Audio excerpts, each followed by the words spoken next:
Okay, the first question is real simple. Your first and last name. You mean current? You want my maiden name?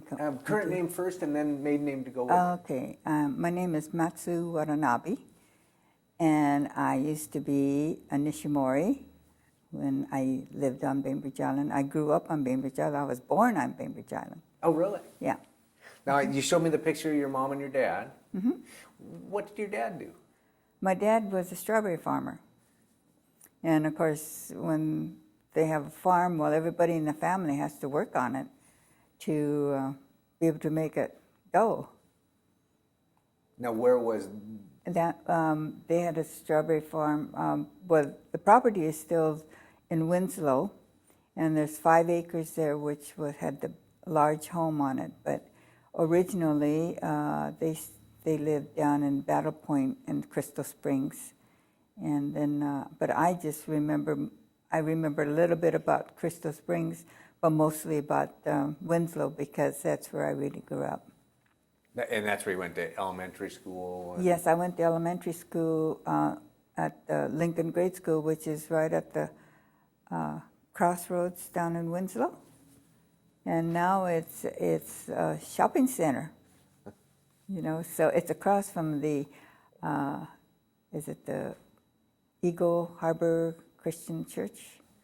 It's kitty corner from there. Oh, okay. I'm starting to learn my way around town, but we drove around last night. Did you? Yeah. Oh, okay. And that was where we went to school, so we used to walk to school every day. And then after that, it was up to Bainbridge High School. And the high school was from the 8th grade on up to the 12th grade. And that's the way it was in the country. Was it, in your view as a girl growing up, was it a Japanese community? No. No? No, it was very integrated because we were a small portion of the rest of the population.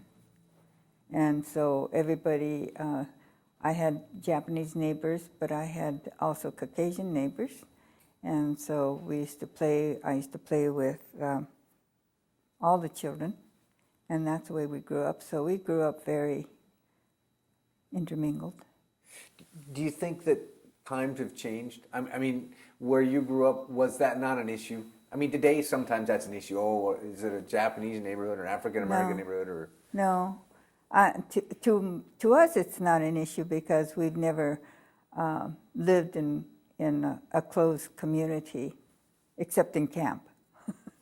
Yeah, and so even after we came back, I lived on the island for a while, and then I had an apartment in Seattle when I was working in Seattle until I got married, and then I moved south to Kent, where my husband was. Do you remember where you were when you heard about Pearl Harbor? Yes, I was at home, and the ironic thing about that was, I have older sisters and an older brother, and so they had some soldiers from Fort Lewis over, I think, during that day, and they were just entertaining them, and then we heard that, and of course they were all supposed to go back, but they said, well, they were in such a remote place, Bainbridge Island, that they probably didn't. They could say they didn't hear the information. That was a big joke. Do you remember what the mood was, or? Well, I think it was probably pretty shocking and emotional for us because it was Hawaii, and of course we didn't know much about Hawaii neither because we didn't travel that much in those days. It's not like how close everything is. And so it was a shock, and we did worry about it. And we're pretty concerned. Did you see a change in people you grew up with or anything after that? Or when I went to school, no, not really. I didn't see a change.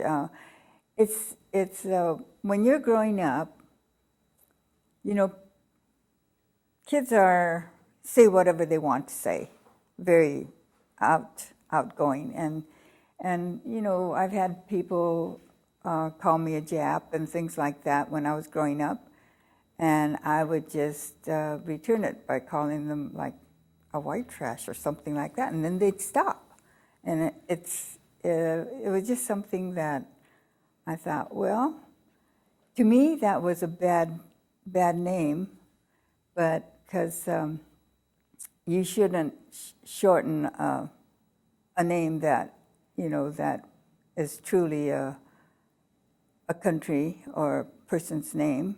But I was of Japanese ancestry, but I was an American citizen. Do you remember hearing that, or how it came about, you found out that you were going to have to leave Bainbridge and go to wherever it was they were sending you?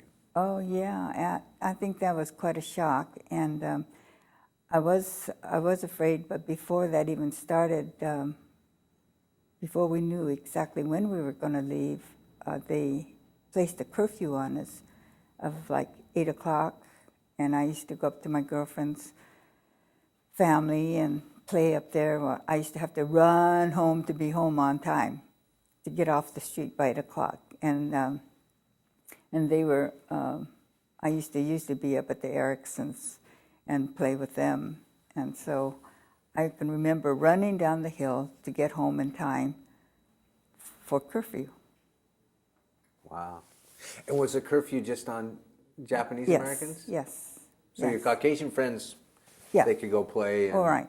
Mm-hmm. Mm-hmm. That was after the December 7th.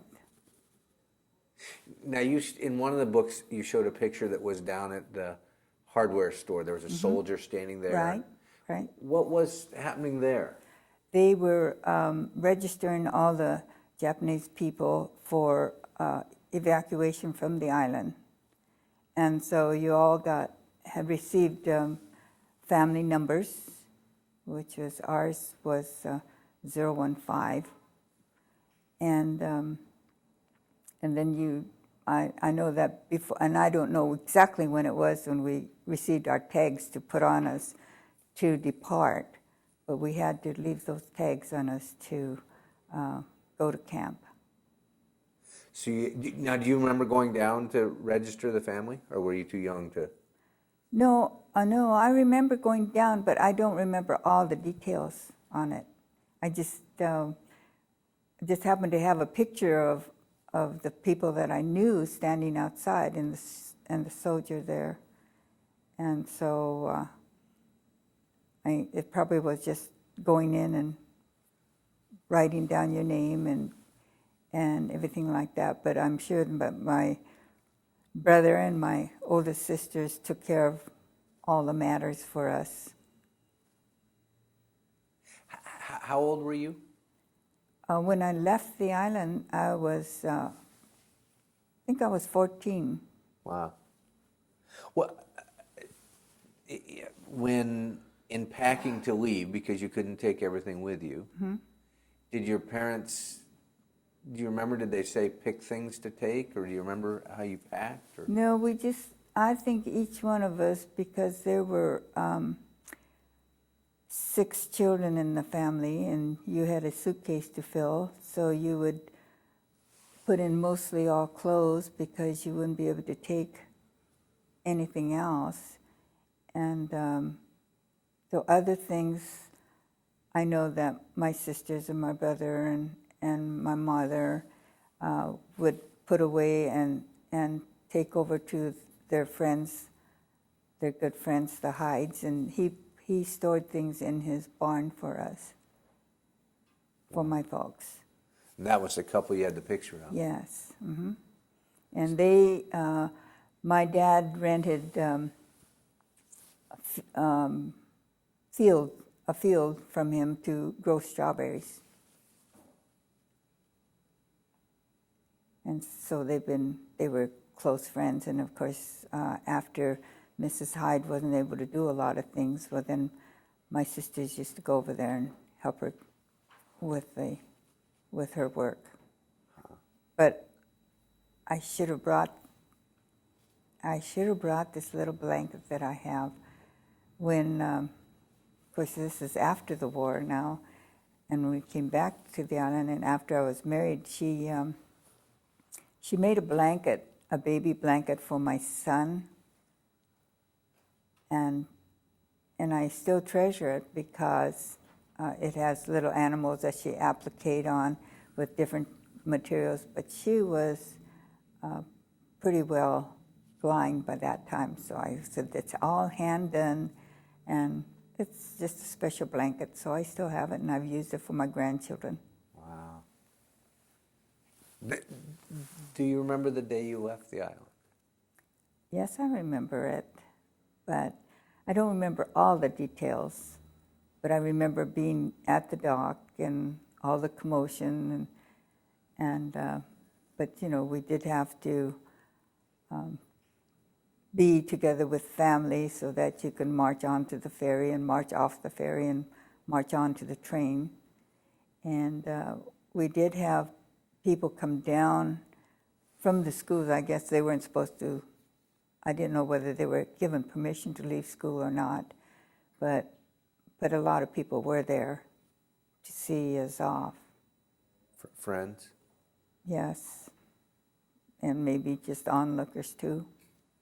It's just like, and then when we got on the Seattle side and came off the Coleman dock, there's a viaduct that, you know, a pedestrian viaduct over the street. That place was just full of people watching us leave. And so I guess it was all curiosity there. And so they got to see us march on to the train. And you'd mentioned that you had a tag you had to wear. Yes, we all had to wear tags, which is our identification. So and it had a number on it. And I don't know the whole number. There must have been about 5 numbers on it, but you have a family number and then the rest of the numbers. But that's what you had to wear. That's why I know that they followed through on that when they had the dedication, is that what they wanted to call it, for the memorial over there at Eagle Dale where we left. And what they had for the name tags, they had the tags so you would put your name on it, just like when we left. And I went, that was a smart thing to do. Wow. It's interesting because I'm sure it was somebody's idea of order, but it also was kind of, it seems like what kind of dehumanizing. Mm-hmm. I mean, you were that's right. a piece of luggage or a cattle or... That's right. Yes, and so I think that's why we probably all felt like that. And so when I went out, when we all went out, like when I went out of camp and you're intermingled with all your school people and people on the outside, because I went to Chicago. And then I went to school in Evanston, Illinois. And you just didn't talk about it. It just, and the other people who were there working, they knew what you had gone through, but you didn't talk about it to anybody else because I guess you felt ashamed of it. And you probably, and I don't know whether you felt ashamed that you were what you were or ashamed that that happened to you. Did, I turn one thing down here real quick. Do you remember what your parents felt? Were they sad or? Oh, yes, they were sad. They had worked very hard to be good citizens and everything. And I can remember they used to say, you know, you're in America, so you respect everything American, and so that's just the way it was, and that's the way we grew up. So we had both Japanese friends and American friends, and that's the way we always had been. since we were little. And I know that they were very disturbed because they were worried. They had had hard times anyway when they had come over and they had to learn the different employment statuses and not knowing the language that well. So I'm sure they went through a lot, and they were probably just getting on their feet really well when all that happened. So you can imagine coming back, and when they did come back, my parents were in their 60s. That's pretty hard to get started again, but they did.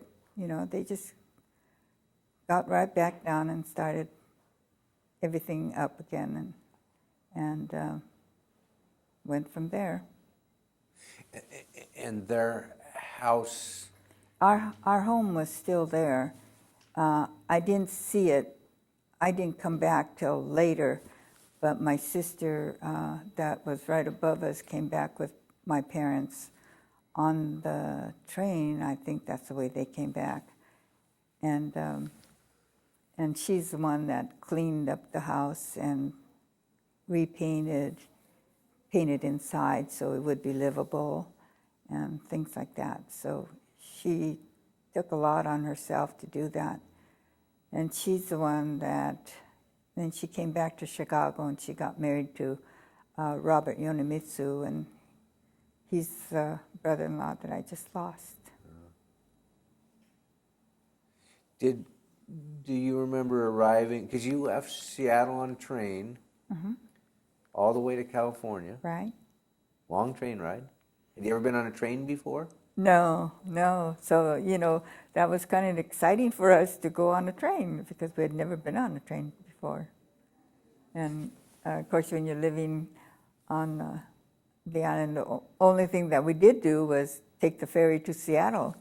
And when we did that is when we went to Seattle to buy our shoes and our clothes to start the new school year. And that was one of our exciting things to do. But in those days, most of the time it was a passenger ferry, not a passenger ferry, a passenger boat. And now it's a ferry, which takes all your cars and your trucks and everything.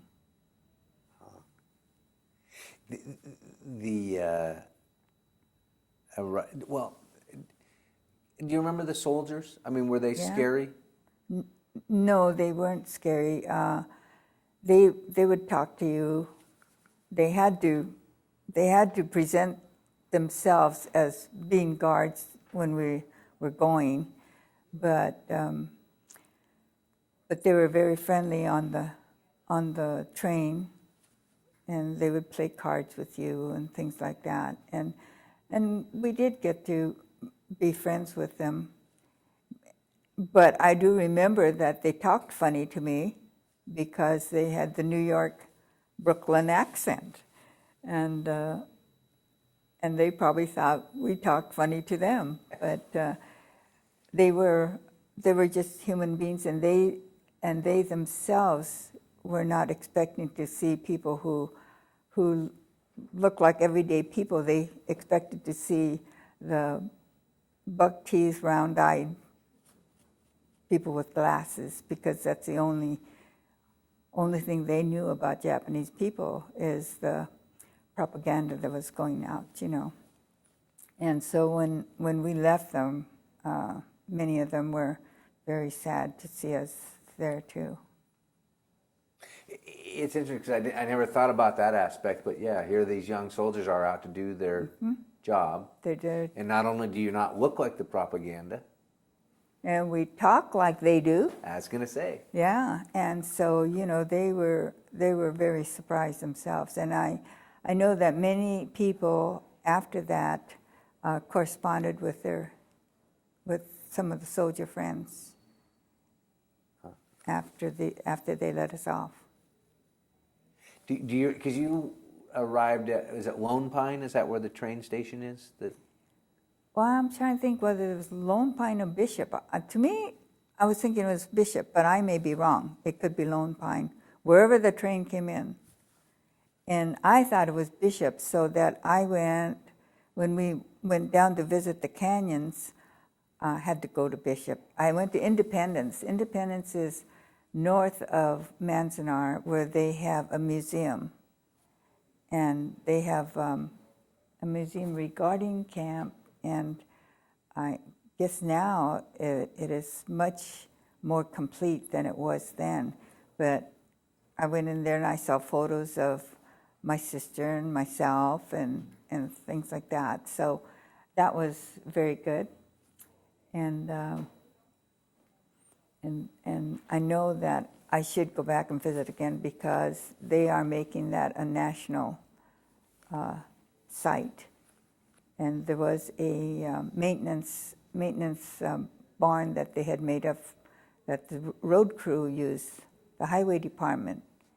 And it was our gym. And I don't know what they're going to do with it now. I think they're going to put maybe museum info in there, but I'm not sure. Do you remember getting off the train? And because here you come from beautiful Bainbridge. Mm-hmm. And go down to the desert. But I remember getting off the train, but I don't remember the town because we go from the train right onto the bus. And you weren't allowed to do anything else. And so, but I remember when we got to Manzanar, I went, oh, what a forsaken land, because we arrived there and it was just all desert. Of course, we had never seen anything like that. And desert and sagebrush. And of course, then you had the barracks, the black tar paper barracks. And at the end of the barracks was the potties. And you know, it got to the point where, you know, you didn't even want to go to the potty because you were afraid somebody's watching you going into the potty. You're self-conscious in those days. And until they actually built the latrines, well, we had to go to the outhouses there. But they had one at the end between two buildings, and so that you would just share.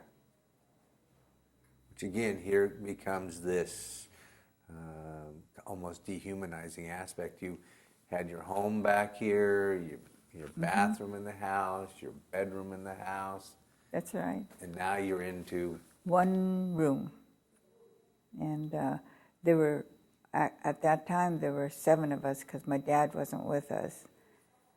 They had taken him to Missoula, where he was at the immigration station in Seattle for quite a while. And I did get to go over and visit him. And of course, he's behind bars. And to us, you know, only people behind bars are bad people. And that's the way we grew up. And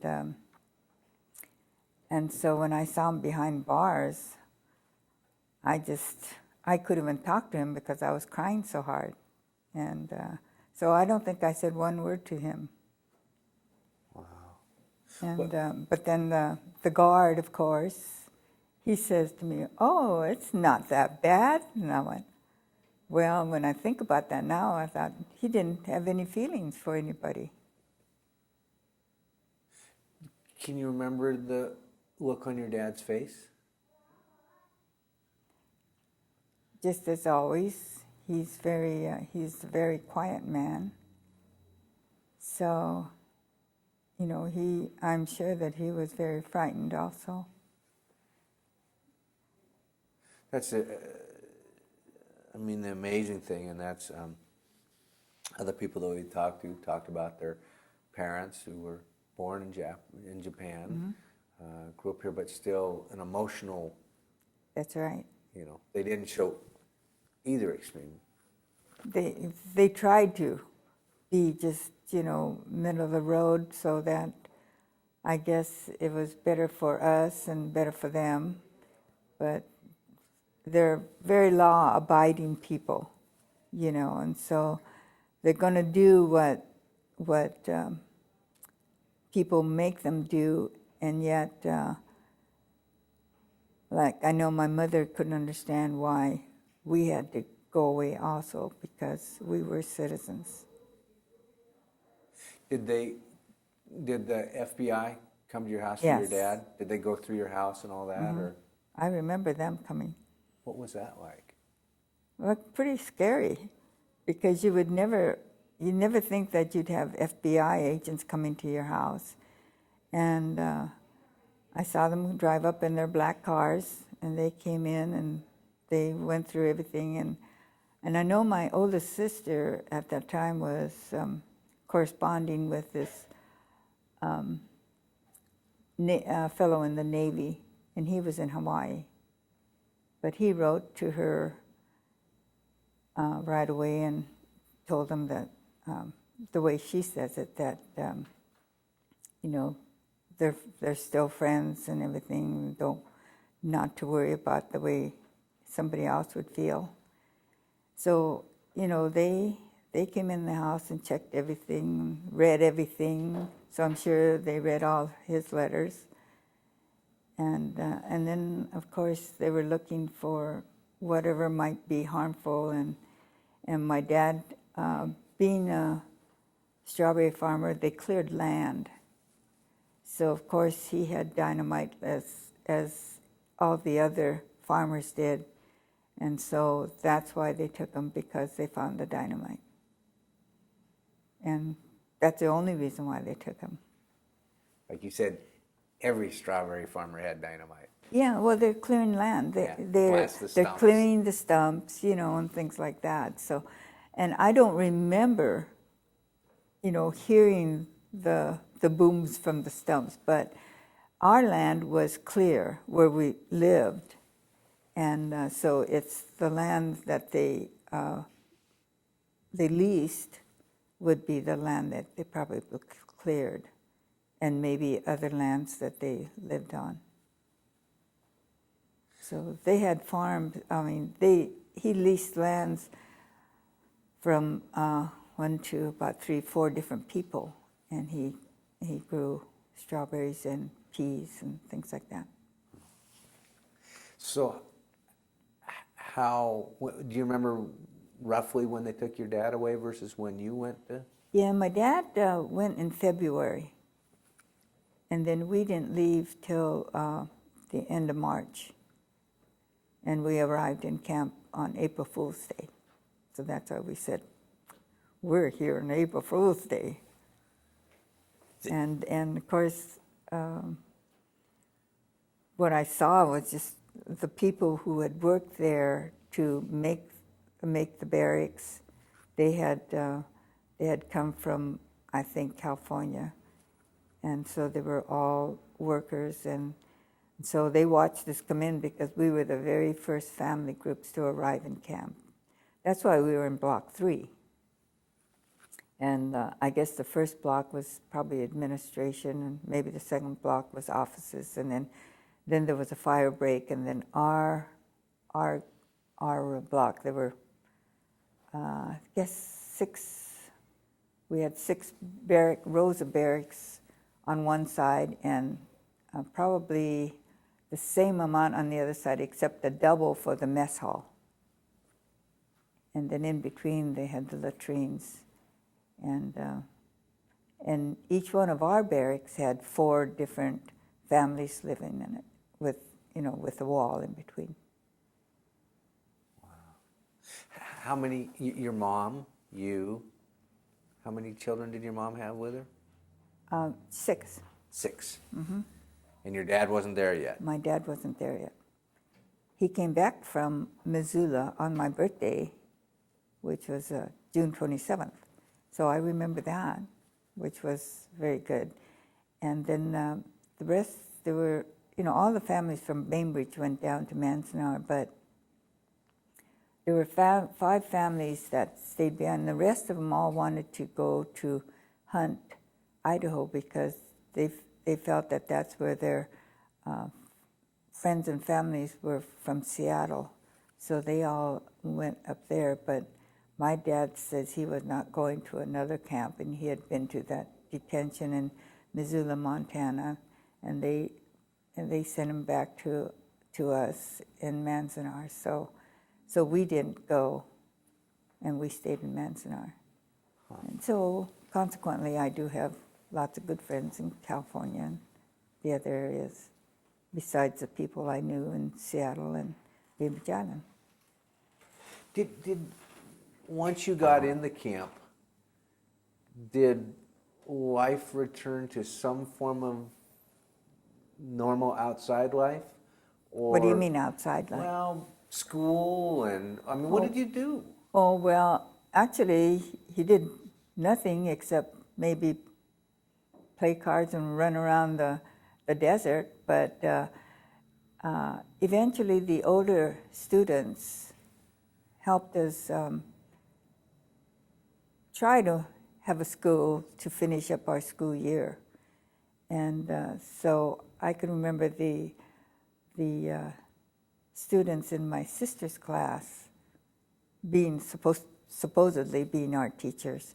And then after that, they had schools started in Manzanar for the children, but we didn't have any textbooks and we didn't have any tables, so we sat on the floor in the barracks until they were able to get those things in. And then eventually we did go to school in Manzanar. And I guess one of the things that we did was, I suppose somebody must have had baseball bats and things like that. So I remember playing baseball, and I remember playing basketball after they put up those nets. And otherwise, you would be walking around and visiting, and I guess that's about it. And the people who could work, well, eventually were able to go to work. Boyfriends? Yes. Was there? Oh yes, people, because you're all put together, so you would have boyfriends and girlfriends, and we had eventually dances, and eventually bands that used to play together in. Most of the people there were from California, so that great bands. They're very talented, so they would play for dances, and we would dance in the mess hall. And I don't think we danced we did have a recreation room, but I suppose they had dances at both places, but when they had a big dance, it was in the mess hall. And you sang a lot, is that right? No, well, we didn't, not good voice-wise, it's just that we did that with our friends because we had nothing better to do. And then, of course, eventually we had clubs that we joined, and we'd have a competition among clubs. And this last year, I went down to reunion in Las Vegas. They have the reunions in Las Vegas so that the people from California ride the bus there, but of course I'm from the Northwest, so I just take a plane down and meet them down there, and it was so nice to see them because I hadn't gone to a reunion for many years. And the only people that I used to see was one of my girlfriends that I used to be in camp with, and I'd meet her at a ski resort at different places because we both skied. Well, she doesn't ski anymore, so I don't meet her there anymore. But had a real good time, a very good time, and it was very, very meaningful because they talked about this fellow who was very instrumental. His name was Shai Nomura in getting the Manzanar project going and taking care of the museum in Independence and getting artifacts and everything to put into the museum. But he had passed away, so they honored him, and so his children put together a slideshow, which was very emotional. going back through the history. Yes. When you look back on it, was it because you were still fairly young, is it a sad memory, or what's the memory? Oh, of camp? Yeah. Well, of course, when you're first there, it's a very sad memory, because of course you've just left your home, the only home that you've known, and your friends that you grew up with, and you're placed in an area that's, not like anything that you would ever think you'd be placed. And of course, you felt very degraded. But as everything developed and they made the area more livable, well, you can enjoy yourself with the new friends that you've made and do activities like in school you had other activities to do and you had other clubs. And so then you would go to the different programs that have plays and choir and music programs and everything like that. And then they had movies also. So they brought all that in. Everything came in to make it so that it was a little bit more comfortable for you. Did you realize you were in you were in a prisoner camp? Yes, yes, we knew that because we were guarded with guard towers and soldiers, always with their bayonets and guns. So we knew, you had to know because you could not leave camp. Like I think in Idaho, they did leave camp to go out to work, and then some of them would come back. But we didn't leave camp at all because there was nothing to do, I guess, close by, and we were on the coast anyway, so you weren't allowed to leave at all. Were the guards? Did you have a real feel that they were? Well, I never went up to talk to them. You always stayed away. Like I always stayed away from the barbed wires. There was no reason for me to go towards them, and I was young yet anyway, so you'd be afraid to do that. And so we never did. I remember having we'd go up to the little canal. It wasn't a canal, it was just a stream, and have like wiener roasts and things like that. And we tried to do things to make ourselves livable and enjoy life as much as we could, because there wasn't anything else we could do. So everybody did a good job of trying to make it more comfortable. You tried to make your home more comfortable too by, if you had decent material to do something with your the curtains that you had to make to partition your beds, and we had to partition the closet so we could dress someplace, because it's one room like this room, not quite this large, but it's lined up with beds and a stove to keep you warm. But then you could hear anything that your neighbors were talking about. So if you didn't want them to hear, well, you'd have to speak very quietly. I never thought about that aspect, because I knew it was very open, but... Yes, because how the top of the barracks would be like this, and that's open up there, but the walls are there. So, you could hear all the noise. You knew who was getting in trouble and who That's right. And of course, you didn't have a double wall, you had the studded walls. So, and that's why the sand would also seep in from the windows and the walls. So it's pretty hard to keep your apartment clean. But I think probably the dust storms and sandstorms were the most difficult things to live with, and some of the food. And I remember the first day we went in, we had to go down to the mess halls to eat. Well, you're eating out of the, the army tin that they use for the army and the cups. Well, it smelled so heavily of Clorox, which that's the only thing they could do to keep it sanitized. But what they were feeding was the beans and wieners that came out of a can, and I think I just looked at that and I just had to leave it. And but there were a lot of food that we did eat that gave us diarrhea, so we were very careful.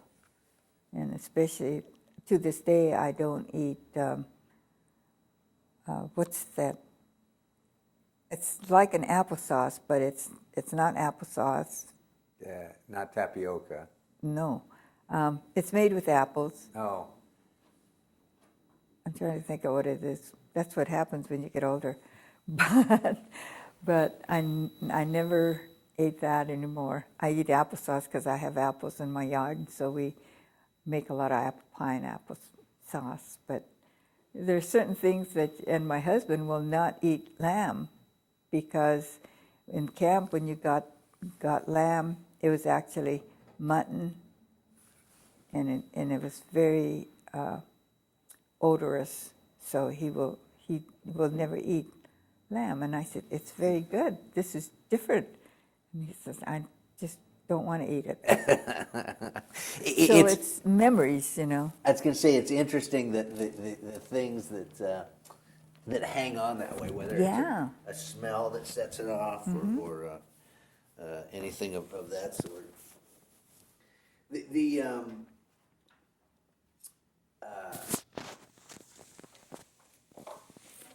Did the meals get better over time? Some of them did. Fish dishes were always bad because you can smell the fish. And if you can smell the fish, you know it's not fresh fish. And we're accustomed to fresh fish up here. So the fish dishes, we used to hate to go to a kitchen when they had fish dishes. And then we found out which kitchens had the better food, the better cooks. And so everybody would have to go there. So then they finally clamped down, and so that you had to go to your own kitchen, But you'd have your good cooks, and just like your restaurants, you would be the same, good cooks and mediocre cooks. But you never could prepare your own meals. You always had to go to the... Yeah, you're supposed to, but then if you had a little burner stove, you could do that, but not very many people had those kind of things in camp. They did have a canteen, and we used to go there to buy candy and ice cream and things like that. It had like sundries, if you had to have toothpaste and things like that. So we used to go to the canteen and buy a few things. What was the biggest treat for a young girl in the... I suppose it was ice cream. That's the only thing I can remember. I can't think of anything else, because you wouldn't have anything special. You wouldn't have special unless the cooks would make special pies and things like that. But it was quite a while ago, so I've kind of probably erased all that from my mind. What about birthdays or holidays? Did the family still try to make them special events, or was it? Well, there wasn't too much that you could do, because you couldn't bake and things like that. Not like what we do now. We always make it a special event for birthdays and holidays. But I just don't recall it being anything special. It kind of lost the family togetherness, because everybody would go to dinner. Sometimes you can get the family together, but most of the time everybody's going to dinner at a different time.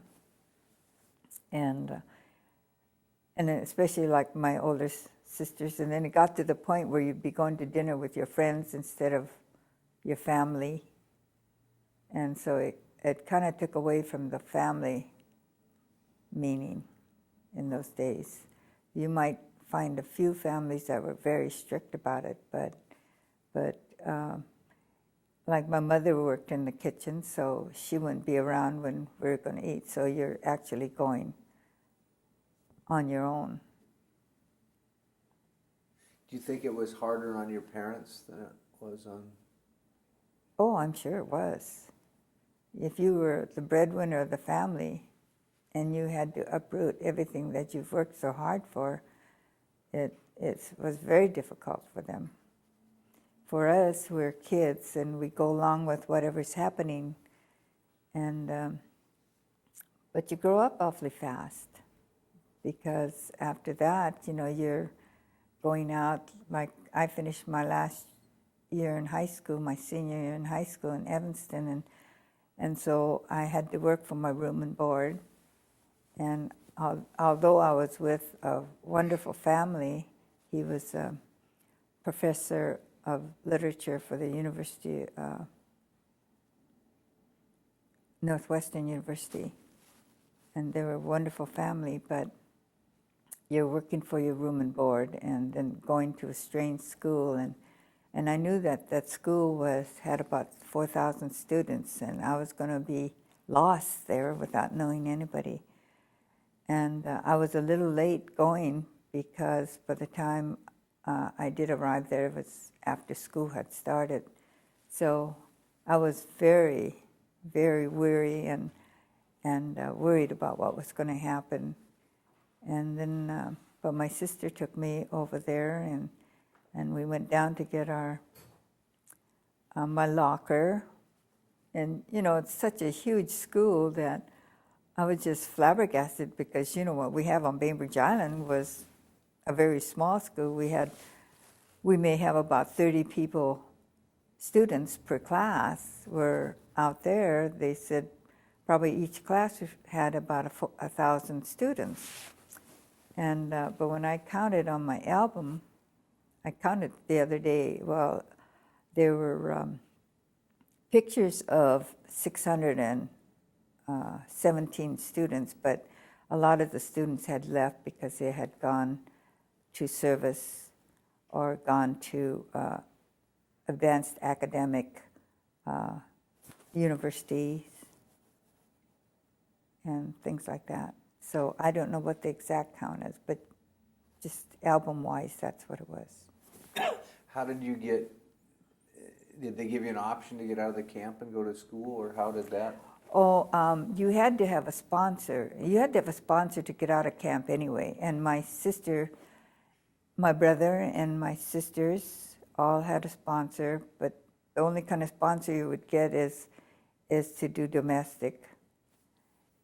But they did go out, and then eventually they found jobs.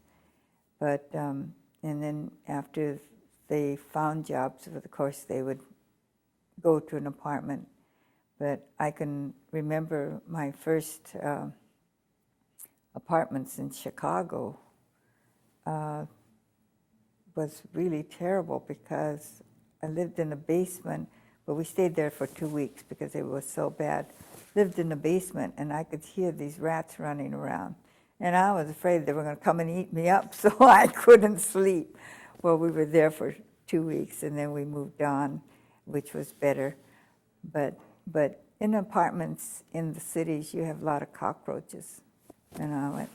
So then you have to cover all your dishes and your silverware so that they would be clean so you could eat. But in Evanston, it wasn't like that, because that's a nice residential community, and I lived in a nice home. But that was every day to school and back, and they were a very nice family. So they paid me like $10, whereas a lot of my friends that were doing the same thing were paid like $3. So I thought I was doing very well. Yeah. Wow. And you drove back. from? Chicago? From California to Chicago. From California, I went out to Chicago in a car with this fellow. His name was Joe Nishimura, and his sisters. And they were friends of my older sister. And he drove me all the way to Chicago, which was very nice. So I got to see the countryside. But from camp over to the border, I thought all I saw was nothing but sagebrush and more desert. And my friends made me a lei, and they put around me when I left, but it's all made with toilet paper. And luckily I had it because they had to use it on the way out. But I thought, well, that was something that I guess they must have had some foresight about. Do you remember, did you face any discrimination driving across country? I don't remember that at all because, and I don't remember stopping. Only place we stopped was in Wyoming because that's where they were living. So apparently we stopped there to stay overnight and then got going again. But I don't remember too much about it, stopping on the way. It was just after you get to the cities, and the people who might be calling you names, I just ignored them. And if somebody just stared at you, I'd just stare back at them. And then they'd turn away. That's when you're, riding the elevateds and any public transportation. Because when you got to Evanston, pretty much a Caucasian community? Yes, it is. So in some ways you were probably a novelty to some people in the fact that they'd never... Yeah, except there were some other students there already that had come out from camp. Oh. Like one of my best girlfriends, she lives in Seattle now. She had been there from the year before.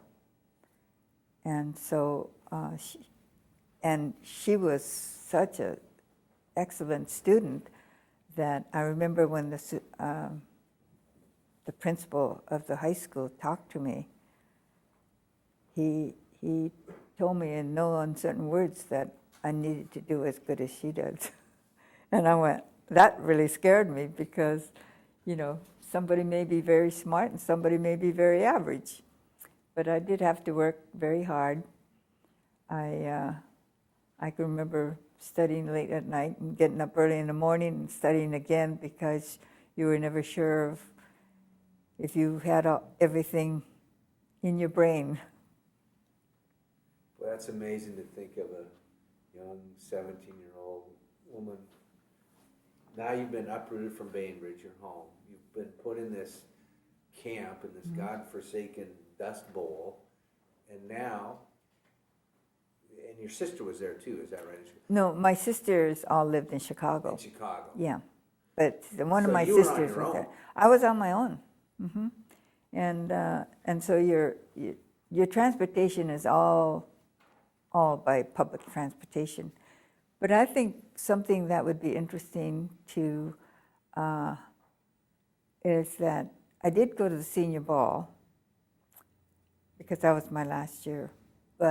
And my oldest sister, who was a very good seamstress, made me my dress, which was a beautiful ball gown.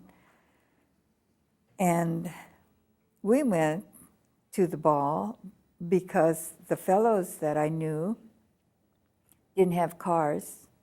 We went to the ball on public transportation bus. Now, would you say, in this day and age, if you did that, you would be laughed at because now they go in limousines. But we went on the bus to go to the high school where they had the ball and then returned that way. And when I think about that, I just have to giggle because I know that even my own children would never have done something like that. They would be disgraced. But I thought that was good because there were a couple of us that went together so that we didn't look so strange, although we probably did, but we didn't think anything of it. And everybody did it. Yeah. Probably then. I mean, Well, I don't think everybody did it. They probably had cars, or their parents probably took them. But we didn't have parents to take us, and of course, we're not going to ask the people we live with to take us. And so that's the way we went. And then we walked down to the town, and you have your little treat after, and then, of course, go home. And then, of course, your date would have to go back home by public transportation, too. So I thought that was, all of a sudden I thought of that, and I went, wow, we really did something that the kids wouldn't even think about doing anymore. They'd rather stay home. And you have to be home before the buses stopped running. That's right. That's right. Did you have any brothers? Yeah, I had one brother. The oldest child was a brother, and he passed away 2 weeks ago because he had an accident in the bathtub, and he was helicoptered to Harborview, and he was there he had the accident on Friday, and we went to see him daily as much as we could. But it was so hard to watch him because he was just flat on his back because he was a quadriplegic by that time. He had fractured a lot of vertebrae in his neck, and he had fractured his nose and, crossing it, cuts on his forehead. And but his mind was good. He knew who was there, and he would talk to you. But eventually, after you're laying in bed that long, you get pneumonia and everything else that comes along with it. So, and he couldn't eat because he couldn't swallow. And so 4 weeks to the day that he was in the hospital, he passed away, and then we had his funeral the next Friday. And he wanted a private family, so that's what we did, because he was very good about family matters. He was my oldest brother. And then the rest of us were all girls. Did he? Oh. I'm trying to remember, did he serve? Yes, he was in the Air Force, Air Force, but it was later after he came back that he served. And So he went to camp with you then? Yes. Yeah. Yes. Okay. Mm-hmm. Most of the fellows did. There were a few who were already in service, like my brother-in-law, my husband's sister's husband, was in service then, and he said he remembered when Japan bombed Pearl Harbor. He says they took his guns and everything away from him, although he was in service. And then I had another brother-in-law, too, who was in service already. He was my sister's husband, and he was in service. But what he did was he taught on mainland. He taught the soldiers on mainland. So he never did have overseas duty, although he requested it. But they wanted him to do the teaching on the mainland, so that's what he did. And he was a hospital administrator, and when he retired so he could enjoy watching his grandchildren grow up. But he took care of his body, but he had Lou Gehrig's disease. So that was a slow death, so he's gone. When did you finally come back? Well, were you in Evanston when the war was over, or? Let me see. That was in June, wasn't it? By that, I guess I was still in Evanston. And then I moved to Chicago after that. And I lived in an apartment and went to school and worked. I went to business school and I also worked, and because you had to. But I worked down in the Loop, so I got to know Chicago quite well. When did you come back home to see your parents? Let's see, I didn't come back here until about 1949. And then I continued with business school and then went to work also in Seattle. So by But I commuted, you know. So by that time, you didn't see your dad have to rebuild the farm, and by the time you got back, he had already done a lot of that with, you know, and he had worked out. But I watched him do a lot of others, and he was a very hard worker, like they are, because if they weren't, they wouldn't have made it. Right from the beginning, you know, when they come to the country. So. Do you think that there's a message that needs to be left with generations to come about what happened? Yes, I feel that everybody needs to respect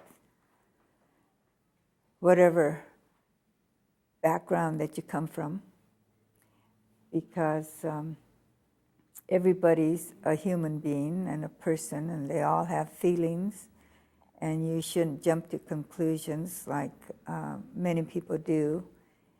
And we do that even to this day, but we're a little bit more careful because I think we have people who know what it's like to have gone through the ordeal. So people have to be more careful about what they say and do. And although I can remember my mother sending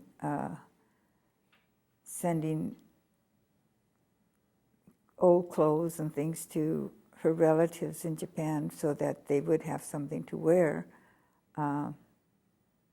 you know, there's nothing wrong in doing that, because it is your kin, wherever you come from. And everybody comes from some country, some foreign country, but they don't realize, people don't think about it that way because they all look, the majority of the people will look alike, where you have a few people that do not look alike. But nowadays I think that we're a little better about things like that. Do you think it could happen again? Not even if with our children, because they know what had gone through, and I think they would be right there to help fight it. And I know that as they keep studying, when my son was in high school, he wrote just a tremendous paper about the immigrants coming over and what had happened to them, and how they were not allowed to become citizens if they were Asian, and they were not allowed to own land if they were Asian. And so he wrote a great paper, and I thought it was very, very good, and so did everybody else. But and then one of the teachers, I'd worked with the Highline School District, so one of the teachers read his paper, and so when her daughter, who is much younger than my son, had to write a paper, well then she wrote about the experience also, but not in her direct experience, but you know, because she knew everything that happened. So that was good. Some of them are learning, and I think more people will learn, and the next generations are smarter to be able to go on and know that you all come from a different background, but you're all American or whatever country you're in, and so you shouldn't be discriminating. But it's a little scary right yet because we have had too many things happen to us. And we don't realize what it's like to be directly in the war because we've been protected here. And of course, when we had those bombings in Oklahoma and in New York, well, it's been very devastating. But we're more passionate about things like that.